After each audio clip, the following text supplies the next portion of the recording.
મહાનગરપાલિકાના ઉમેદવારોની યાદી ભાજપે હવે જાહેર કરી છે ત્યારે 18 વોર્ડના 72 ઉમેદવારોના નામ જાહેર થઈ ચૂક્યા છે। પૂર્વ મેયર, સ્ટેન્ડિંગ કમિટી ચેરમેન અને દંડકની ટિકિટ કપાઈ ગઈ। TV9એ જે સંભવિત નામો આપ્યા હતા તેના પર મહોર લાગી ચૂકી છે। પૂર્વ મેયર પ્રદીપ ડવને ફરી ટિકિટ આપવામાં આવી છે।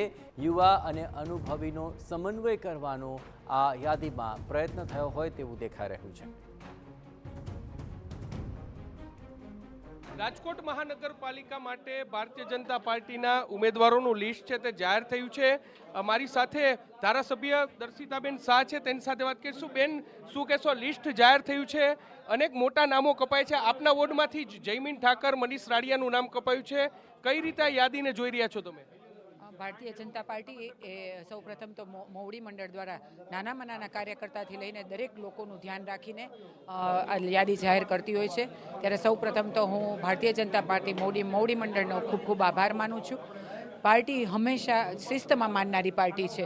કોઈ પણ કાર્યકર્તા નાનો હોય કે મોટો હોય, પણ દરેક કાર્યકર્તાએ શિસ્તમાં ચાલવું પડતું હોય છે।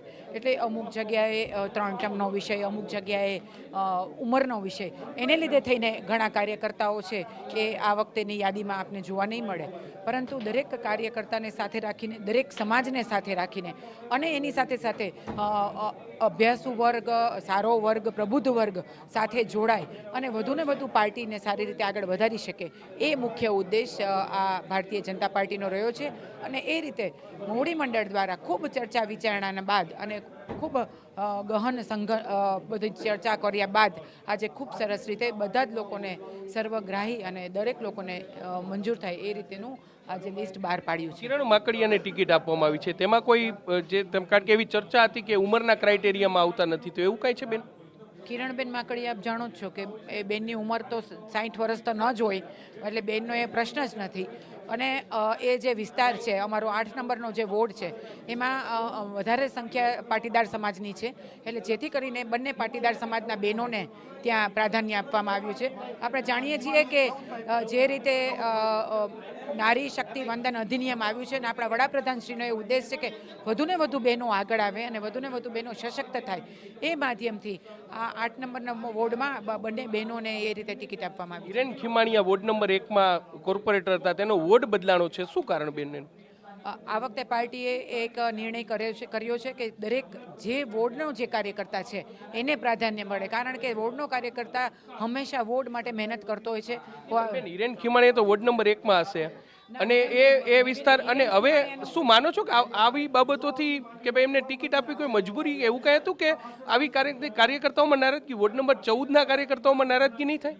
હિરેન ખીમાણીયાને જે વખતે ગયા વખતે જ્યારે ટિકિટ આપવામાં આવી હતી ત્યારે એનું રહેઠાણ જે જગ્યાએ હોય એ જગ્યાએ ત્યાંના જ ઉમેદવારને ટિકિટ આપવામાં આવે છે। એટલે હિરેનભાઈનું રહેઠાણ 14 નંબરના વોર્ડમાં છે, જેથી કરીને એમને 14 નંબરના વોર્ડમાં ટિકિટ આપવામાં આવી છે। સવાલ, અંતિમ ઘડી સુધીનું લોબિંગ થયું, અંતિમ ઘડી સુધીની ચર્ચાઓ થઈ, બેન ટિકિટ જાહેર થઈ ગઈ છે, માનો છો કે વોર્ડ નંબર 2 હોય, વોર્ડ નંબર 10 હોય, વોર્ડ નંબર 3 હોય, વોર્ડ નંબર 7 હોય કે જ્યાં કાર્યકર્તાઓમાં નારાજગી હતી, એક વાત સામે આવી હતી, લોબિંગ થઈ રહ્યું હતું, તો એની ચૂંટણી પર કોઈ અસર પડશે?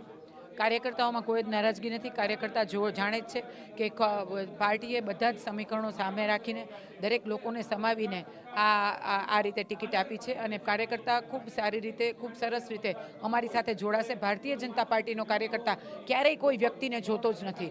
ભારતીય જનતા પાર્ટીનો કાર્યકર્તા હંમેશા કમળને જોવે છે અને મોદી સાહેબને એકમાત્ર નરેન્દ્ર મોદીને પોતાના ઉમેદવાર માને છે। વ્યક્તિ કોઈ પણ હોઈ શકે, ભારતીય જનતા પાર્ટીના કાર્યકર્તા માટે કમળ જ હંમેશા સર્વોપરી છે। કમળ જ સર્વોપરી છે તેવો દાવો છે તે ધારાસભ્ય દર્શિતા શાહ છે તેમના દ્વારા કરવામાં આવ્યો છે। અને હાલમાં જે નામો છે તે જાહેર ચૂક્યા છે, કેટલાક મોટા નામો છે તે કપાયા છે, તેને લઈને હવે ભાજપમાં કયા પ્રકારની નારાજગી થાય છે અથવા તો તેનું કયા પ્રકારનું રિએક્શન આવે છે તે જોવાનું સૌથી મહત્વનું રહ્યું। કેમેરા પર્સન ભાવેશ લશ્કરી સાથે મોહિત ભટ્ટ, TV9 રાજકોટ।